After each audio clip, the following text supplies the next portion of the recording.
Bayram dışarıda olsun, əziz quvallarım, bayramımız mübarək olsun. Ramiz müəllimə xüsusi təşəkkürünü bildirən var olun Ramiz müəllim.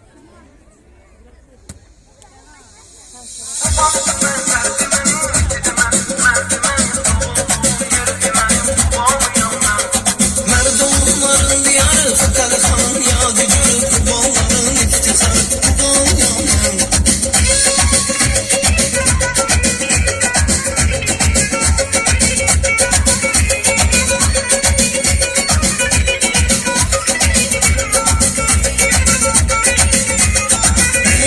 Sen quvalın, quvalsızam sen quvalın, quva mənimdir, mən quvalım, quval yanım.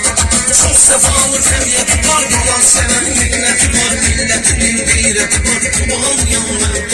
Quvamızın mən dərdi mənim, icidi mənim, mərdi mənim, doğum yerdi mənim, quval yanım. Mərdoğulların diyarı, Fetəli xan yadigarı, quvalların iftixarı, quval yanım.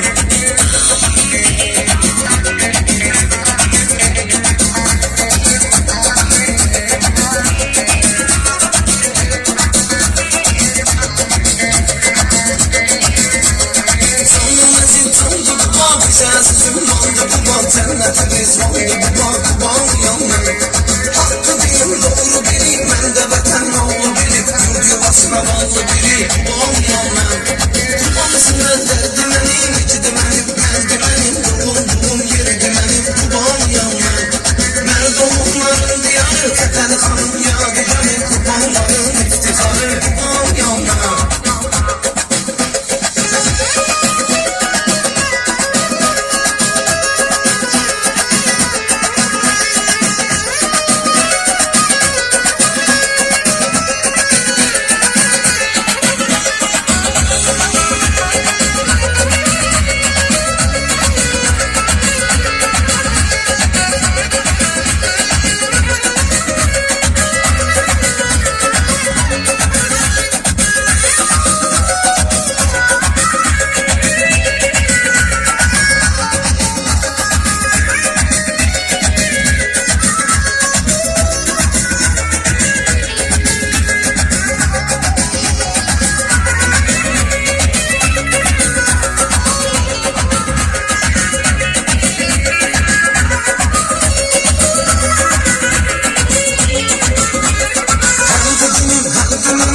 Vətənim, vətənim, tarihi yurdum mənim, quval yanım.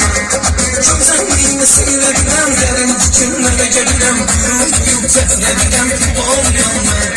Quvalsın mən dərdi mənim, icidi mənim, mərdi mənim, doğum yerdi mənim, quval yanım. Mərdoğulların diyarı, Fetəli xan yadigarı, quvalların iftixarı, quval yanım. Quvalsın mən dərdi mənim, icidi mənim, mərdi mənim, doğum yerdi mənim, quval yanım. Mərdoğulların diyarı, Fetəli xan yadigarı, quvalların iftixarı, quval yanım. Var olun əziz quvallarım, bayramımız bir daha mübarək olsun.